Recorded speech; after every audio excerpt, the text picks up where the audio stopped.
కొంతమంది సిగరెట్లు బీడీలు సుట్టలు తాగేటోళ్ళు అవి అంటు పెట్టుకొని అగ్గిపుల్లను మంటతోనే కింద పడేస్తారు.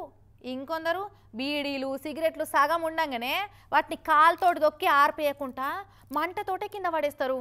ఓ బాధ కన్నా పడేరు.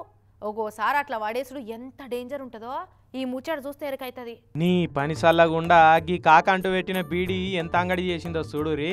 ఈడ ముగ్గురు మనుషులు నిల్చున్నారా, అందులోకి తెల్ల పంచ కట్టుకున్నైనా జేబులోకి వెళ్ళి బీడీ తీసి భాషా సినిమాల రజనీకాంత్ సార్ లెక్కనే అంటూ పెట్టుకున్నాడు. మంటతోటి ఉన్న అగ్గిపుల్లను సినిమా హీరో లెక్కనే కింద పడేసిండు. కథ మీగ ఏమైందో చూడురి.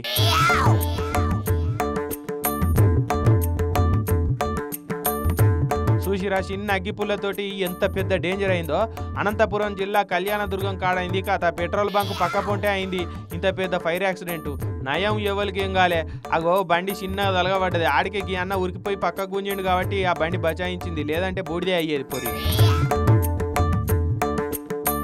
అయితే గట్లెట్లా అంటుకుంటుందని అంటే ఒక ఆయన ఇల్లు నిల్చున్న దుకాణంలో పక్క పోంటే పెట్రోల్ బంక్ ఉంటే అందులో క్యాన్ల పెట్రోల్ కొనుక్కొని పోతున్నాడట.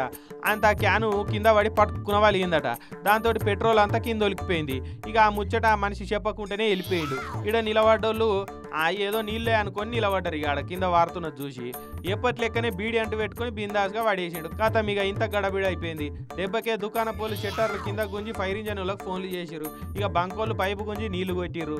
అందరూ సేఫ్గా బయటపడ్డారు. చూసిరు కదా, అందుకే మంచి ఔషధవు జర బీడి సిగరెట్లు తాగిన కాడ వాటిని ఆర్పి పడేది. కానీ కాకకు ఇంకోసారి బీడి తాగుదామంటే గదగద వణుకుతుండవచ్చు కదా.